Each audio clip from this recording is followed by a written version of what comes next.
Good morning, and welcome to the Windward Buddhist Temple Family Service. This is our Remembrance Service. And my name is Murata Shiro, and I'll be your MC this morning. We'll begin with the ringing of the temple bell, or Kansho, that signifies the beginning of a temple service. It is a deep and sacred ritual steeped in ancient tradition. It is a calling of the people to come together to listen to the Dharma, or the teachings.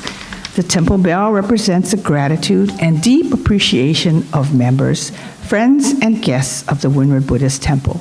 Please sit quietly in your seat.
Please rise for the meditation, followed by the chanting of the Vandana Ti-Sarana by the congregation in Pali and English. It's found in the red Jodo Shinshu book on page 7.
Namando, namando, namando, namando.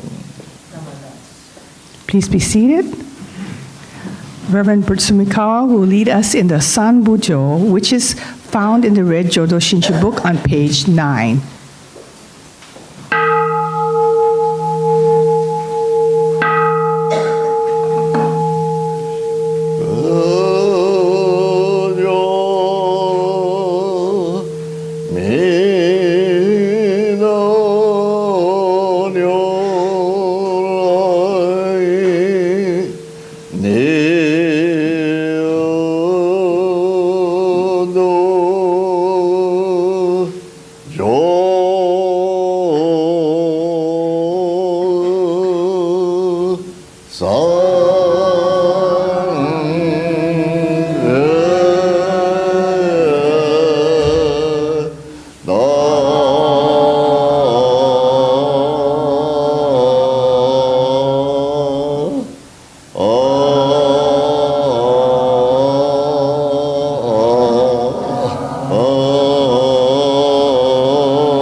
The presence of Amida Buddha, Shakyamuni Buddha, and all the Buddhas of the 10 directions to this remembrance service.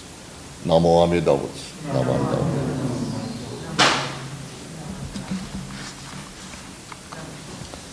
Fortunate are we who, upon having heard the divine truth and having been given everlasting life, may leave this human existence in peace and tranquility, be surrounded in Amida's infinite wisdom and inconceivable compassion. We honor with deep gratitude the members, families, friends, and pets of the Windward Buddhist Temple who have passed away in the month of May. With deepest gratitude to the boundless, inconceivable blessings of Amida Buddha, we take eternal refuge in the 3 treasures of this teaching. Namo Amida Butsu. Namo Amida Butsu.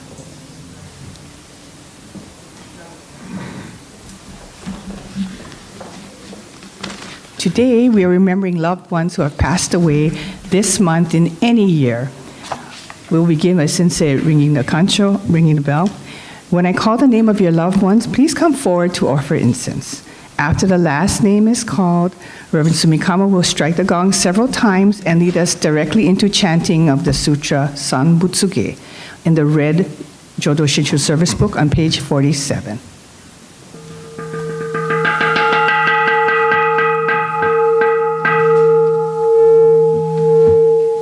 Harry M. Hiramoto.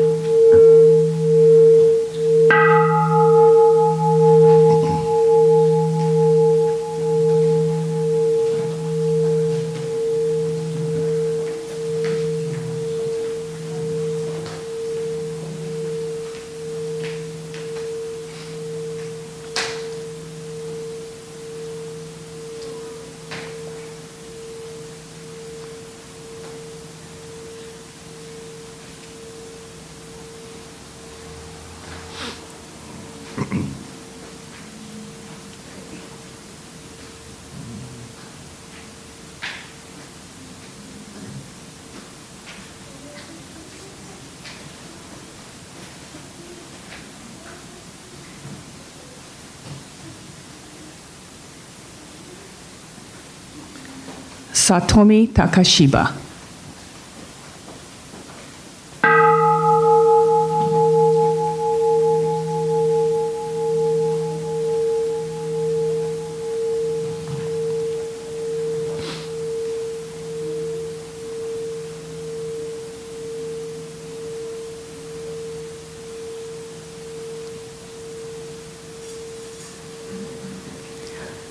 Matsunako and Wayne Tanaka.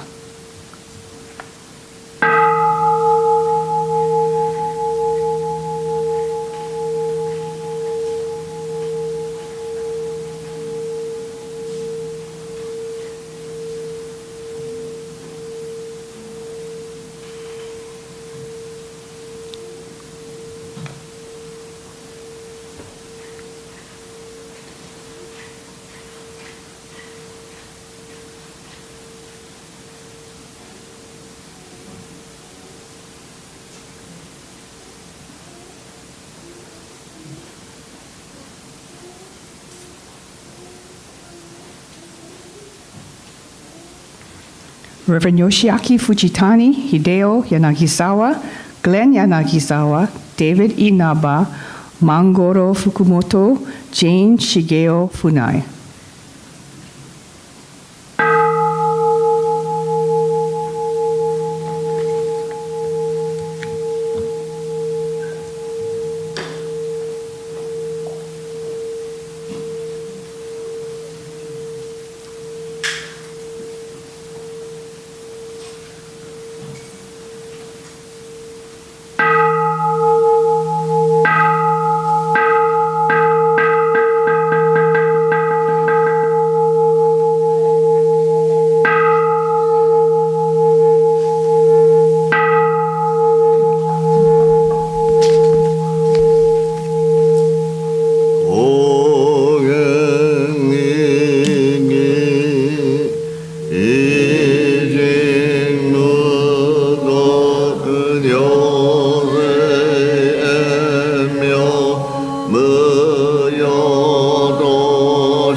Go, say,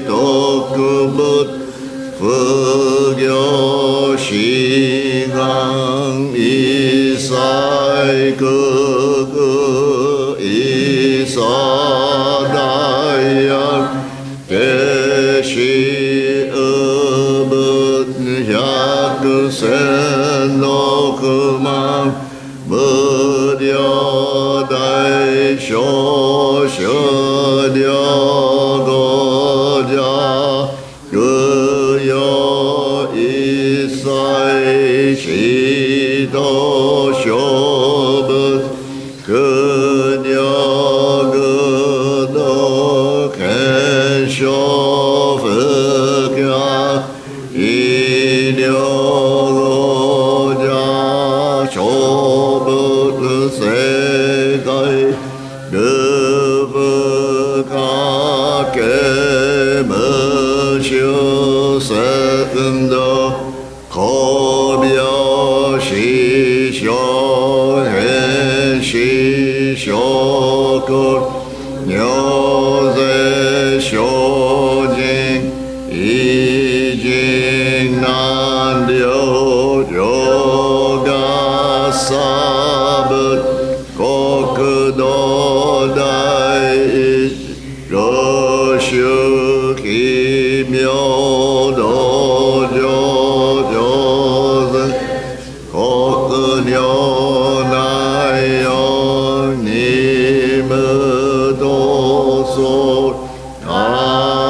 Please rise for the recitation of Homages in the red Jodo Shinshu Service book, page 2.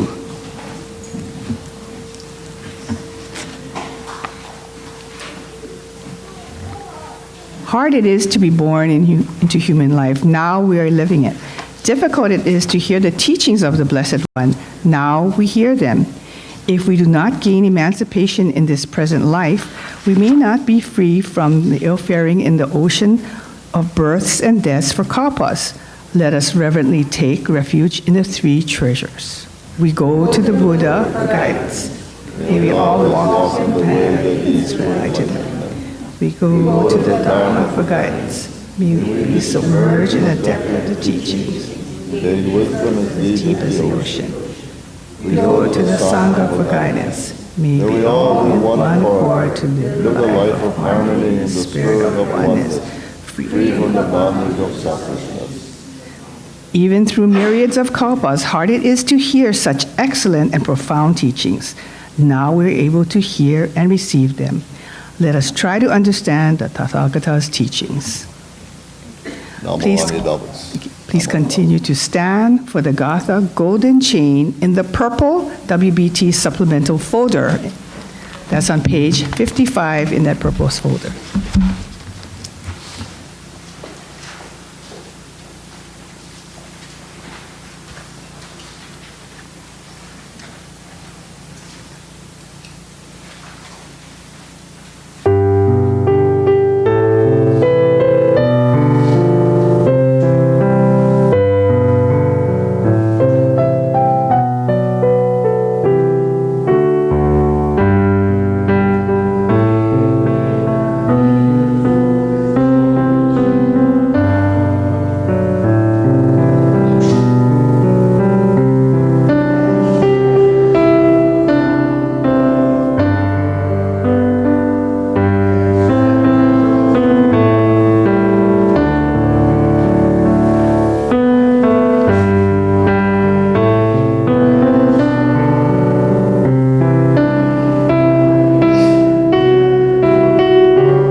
Please be seated. This morning, Reverend Bert Sumikawa will be sharing a message with us.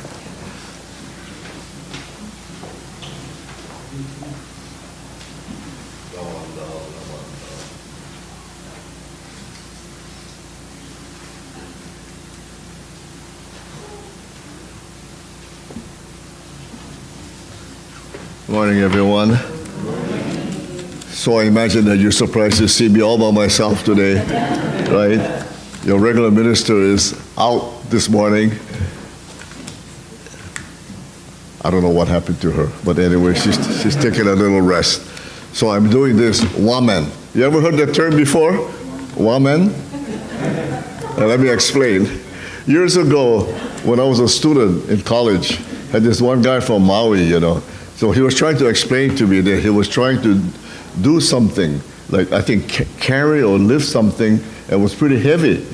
And so he told me, yeah, you know, I will do wamen. So I thought, oh, what kind of assignment is that? Never heard of it. But as he explained to me, wamen meant, what he meant was one man, alone. So he said he was trying to do it alone. So I said, yeah, I will do a wamen. So I'm doing a wamen today. So good morning, everyone, and welcome once again to the Windward Buddhist Temple Family and Remembrance Service. Whenever we refer to our temple as the Windward Buddhist Temple, I'm reminded of a remark that was once made by Mary Matsuda. I think most of you know her from the Kanyohi Higashi Hongwanji Temple, who wondered why we use the term windward when they also are windward. So I told her, yeah, well, that's true, but we decided to use the word windward to let the public know that we welcome all, and not only those from Kailua, but throughout the windward side also. And later in the email, she signed off her email by saying, Windward Buddhist Temple at the foot of the majestic verdant ko'olaus. So I responded with, we are the Windward Buddhist Temple, Dharma by the sea. So anyway, let's put our hands together in reverence as I read these words. Shakyamuni appeared in this world solely to teach the ocean-like primal vow of Amida. We, an ocean of beings in an evil age of the 5 defilements, should entrust ourselves to the Tathagata's words of truth. Namo Amida Butsu, Namanda. So this was taken from the Shoshinye, Shinran song of true entrusting in verse 6. So what are the 5 defilements in Buddhism? Defilements or kleshas in Sanskrit are attachments, aversion, ignorance, or unawareness, pride and jealousy as well. Some people have asked this question and may have wondered, are Shakyamuni's teaching and Shinran's teaching the same or are they different? They have a picture of both Shakyamuni and Shinran on the screen there. This question is very important because, first of all, they lived at very different times and places, approximately 27 centuries and thousands of miles apart. Many times I believe that in attending Buddhist classes, especially Jodo Shinshu classes and discussions, we get the idea or frequently have the thought that this particular sect has nothing to do with Shakyamuni. It is because we always discuss religion in terms of Shinran said this or Shinran said that, or taught this or that. Or we often say, based on Shinran, etc., etc.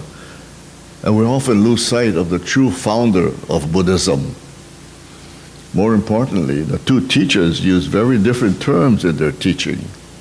For example, Shakyamuni often used the terms such as impermanence, selflessness, and conditional arising.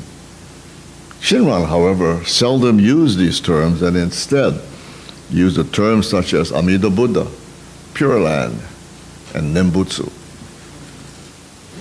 The historical Shakyamuni never used these terms in his teaching, although Mahayana scriptures, which were composed several centuries after his passing, attribute them to him. Yeah, so because of these differences, some Buddhist scholars in Japan and in the West claim that Shin Buddhism, the teaching of Shinran, is a historical deviation from the original teaching of Shakyamuni Buddha. So what is the answer to this question then? Are Shakyamuni's teaching and Shinran's teaching the same? Or are they different? Although there are differences in terminology that I just mentioned, according to Dr. Haneda, there are no differences at all between them concerning the essence of their teachings. Buddhism teaches us there is one ultimate Dharma, or truth, in the world. Haneda believes that there is one authentic awakening, because awakening in Buddhism means awakening to the one ultimate Dharma. There cannot be 2 authentic awakenings. He believes that Shakyamuni and Shinran attain the same awakening. Shakyamuni's awakening is called Bodhi, and Shinran's awakening is called Shinjing. Although Bodhi is a Sanskrit word and Shinjing is a Japanese word, they both mean the same thing, awakening.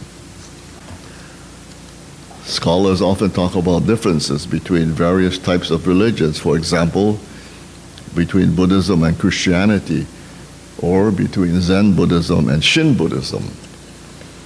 Although it is not meaningless to talk about their differences, it is more meaningful to talk about their similarities. All humans are basically the same, don't you think?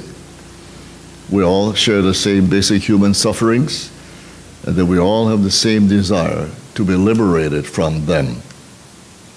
We also share the same aspiration for understanding the truth about our lives and the world in which we live in.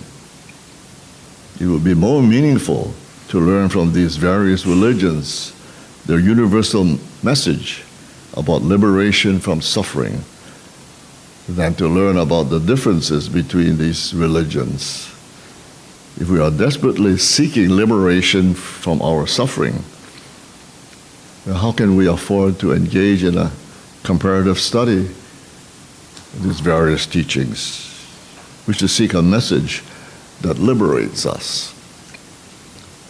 The most outstanding overall similarity between Shakyamuni and Shinran is the fact that they considered self-examination as the most important issue in their lives.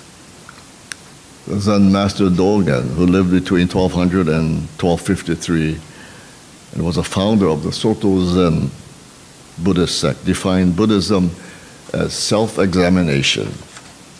He often said that studying the Buddha Dharma or Buddhism means to study the self. Buddhism is nothing but self-examination. We cannot define it in any other way. Our Buddhist teachers, such as Shakyamuni and Shinran, devoted their entire lives to asking the question, what am I? We can say that their teachings are their answers to that question, or that they are insights gained through a process of self-examination. According to the legend, when Shakyamuni recognized the inevitability of suffering such as aging, sickness, and death, he became depressed and felt that his life was totally meaningless. But not long after that, he encountered a mendicant who deeply moved him and gave him hope of transcending the difficult predicaments of life. Then eventually, as you know, he sat under the Bodhi tree and meditated. This meditation was nothing more than self-examination. Shakyamuni's meditation, or Buddhist meditation, is different from other forms of meditation such as yoga and transcendental meditation that teaches a method of enjoying samadhi, or peace of mind. Shakyamuni examined the self. He was asking, what am I? Do I have something permanent in myself? He realized that all things were constantly moving, changing, and flowing. He realized that there was nothing permanent in his body. He then examined his mind. All things that formed his mind, such as sensation, conception, impulse, and consciousness, were also flowing and moving and changing as well. And when he attained awakening, then he clearly understood that the Dharma, impermanence, was the ultimate and absolute reality, and became a Buddha. Shakyamuni then said that his life was already spent, and the universal working is already established. These two sentences talked about his spiritual death and his spiritual rebirth, the death of his old self and the birth of his new self. Shakyamuni and Shinran did not create any religious establishments like temples. No record indicates that they ever performed religious ceremonies or rituals. In fact, Shinran said that after his death, that they should merely throw his body into the Kamo River and feed the fishes. No scripture tells us that they engage in so-called social action as well. Without identifying themselves as teachers, they devoted their entire lives to the examination of self, and in doing so, experienced deep spiritual awakening. In other words, they understood the self and the Dharma. I think we need to emphasize one point to bear in mind here when we say we examine the self. The self that is in the term self-examination should refer to our own specific self. It should not be the abstract self that we discuss in the theoretical or academic context. So it's often pointed out that there is a tremendous difference between generally knowing that man is mortal and specifically knowing that I am going to pass. In knowledge that man is mortal, we do not have a sense of crisis and urgency, but in the latter sense that I am going to die, we do have that sense of urgency. So the same difference exists between knowing about the self as a mere concept and knowing about our own specific self. In the former knowledge of the self, we do not have a sense of urgency, but in the latter, we do. Both Shakyamuni and Shinran desperately sought the way to transcend the difficult predicaments of human life. In this process, they could not afford to engage in a general theoretical or academic speculation on life. They sought the liberation of myself alone, as Shinran himself related in the epilogue of the Tanisho, a quote that is cited by his disciple, Yuen. He says, "When I consider deeply the vow of Amida, which arose from 5 kalpas of profound thought, I realize that it was entirely for my sake alone, and how I am filled with gratitude for the primal vow, in which Amida resolved to save me, though I am burdened with such heavy karma." This, however, did not mean that they were self-centered or selfish. They knew that the search for the liberation of their own specific selves also meant the search for the liberation of all human beings.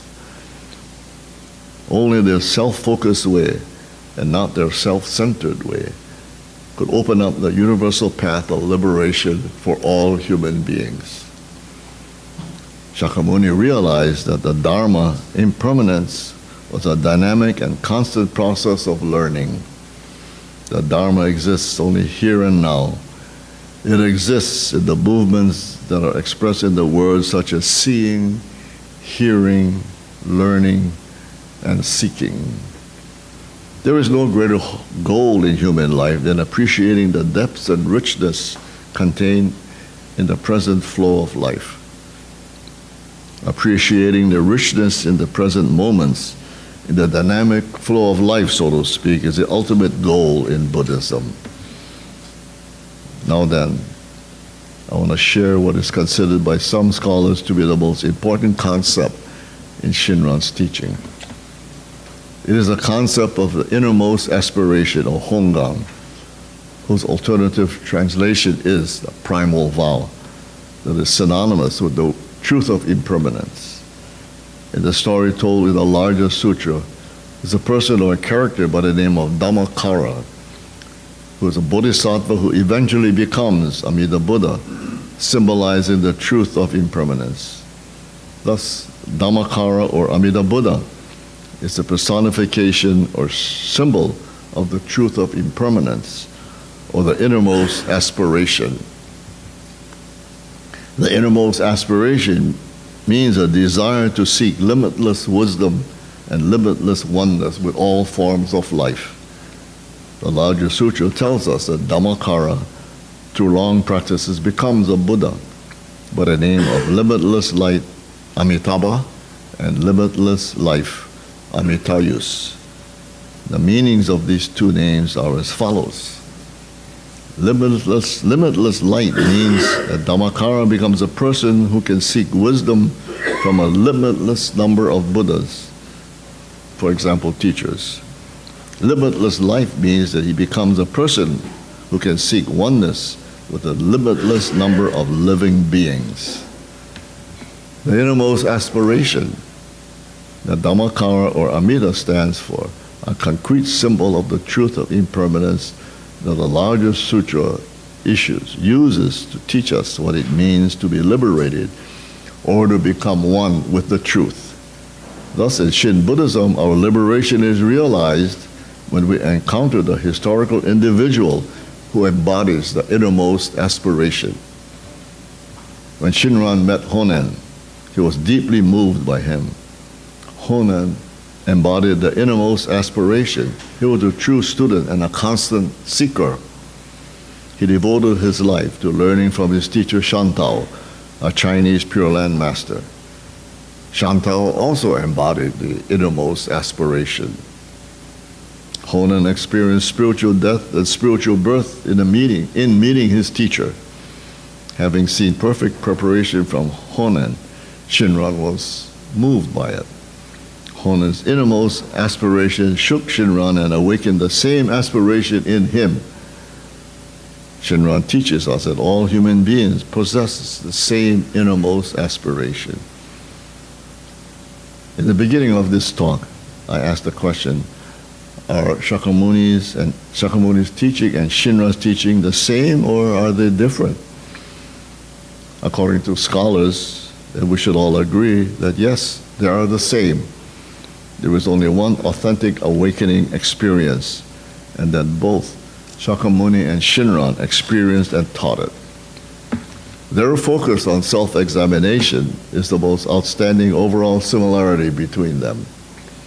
In effect, then, Shin was not so much of a founder of a new tradition, but could be said to be a reinterpreter and an exponent of Shakyamuni's teaching.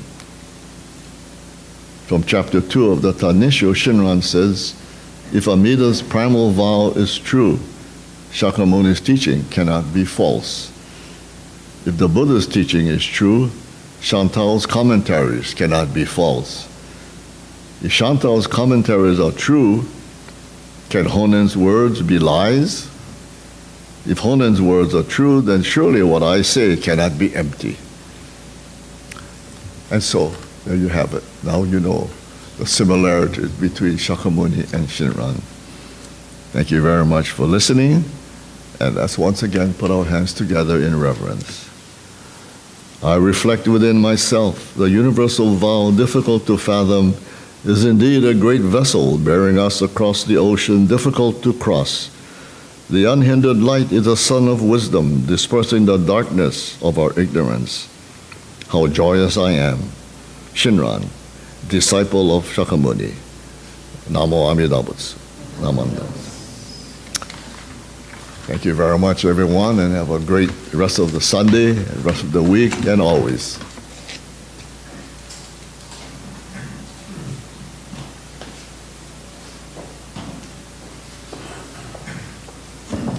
Thank you, Reverend Bert. Please rise for the Gatha, Ondokusan, Gratefulness, in the purple WBT supplemental folder, page 41, and continue to stand for the Nembutsu.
I do not know with certitude what tomorrow has in store for me. But in the transitory boundaries of my existence is the timeless flow of Amida's life. And the finite sound of my Nembutsu is Amida's voice of compassion tirelessly calling me. Like a small stream that enters the mighty current of a great river, so does my insignificant life in the Nembutsu join the majestic flow of Amida's infinite life. Namo Amida Butsu. Namo Amida Butsu. Namanda.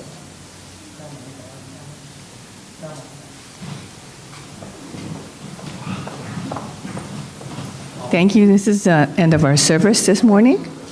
And we have announcements, Dennis.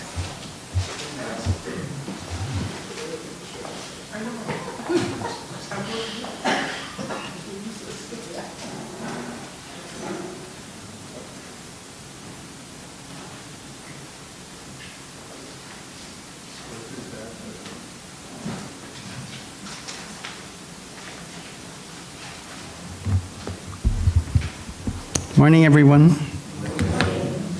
Happy Memorial Day weekend. Anybody got plans to spend the rest of the weekend?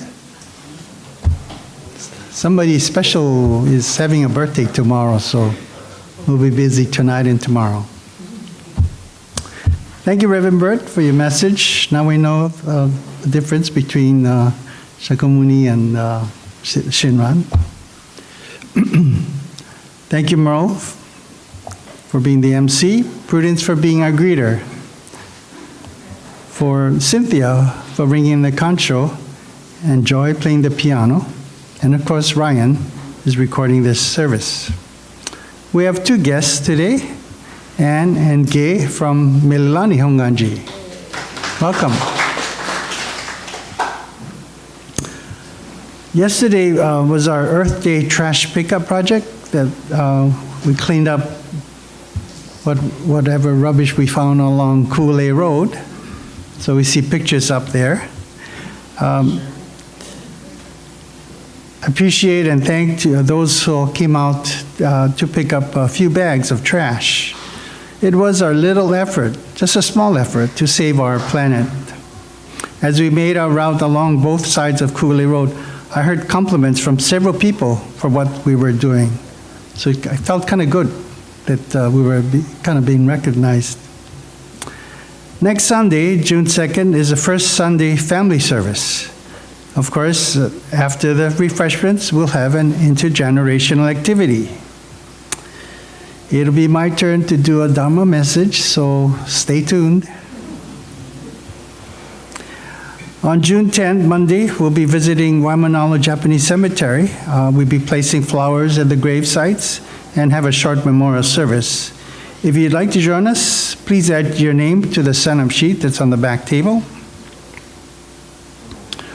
There will be a viewing of a documentary film titled Carving the Divine that offers a rare look into a 1400-year-old Buddhist wood carving tradition. The viewing will be held at Aya Hongwanji on Friday, June 14th from 6:30 to 9 p.m. More information can be found on our bulletin board. I've talked to some people about bucket hats and baseball caps. So I'm going to go ahead and place orders. I have a number of you signed up interested in the bucket hats, but I have a sign-up sheet now for the caps as well.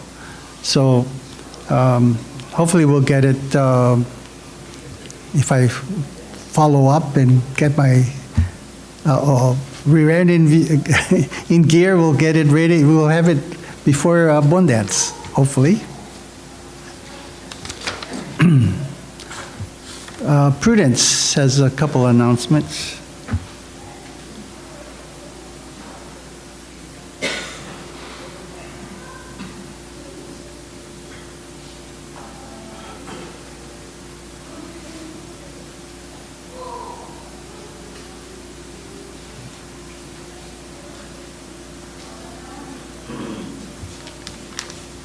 Good morning. Okay, my usual, as Dennis said, the first Sunday is intergenerational activity. So is my, I don't know what you'd call it, but it's just for fun. You see this? Isn't that cute? See, you can make a butterfly. So anyway, we'll do those. Now, I don't know how I'm going to do this, but here's my little mouse, and it kind of rocks. Yeah, there. See, the children should be able to do this. But this takes a little work, so Cynthia will help.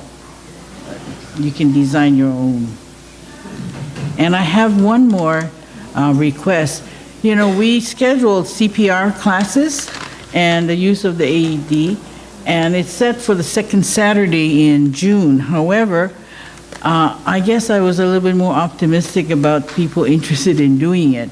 So right now we don't have many people signed up, and if you are interested, please sign up. Otherwise, I might have to just modify the number of students who will be serving on that second Sunday. But please let me know by today. There's a sign-up sheet in the back. Thank you. That's it. Yeah.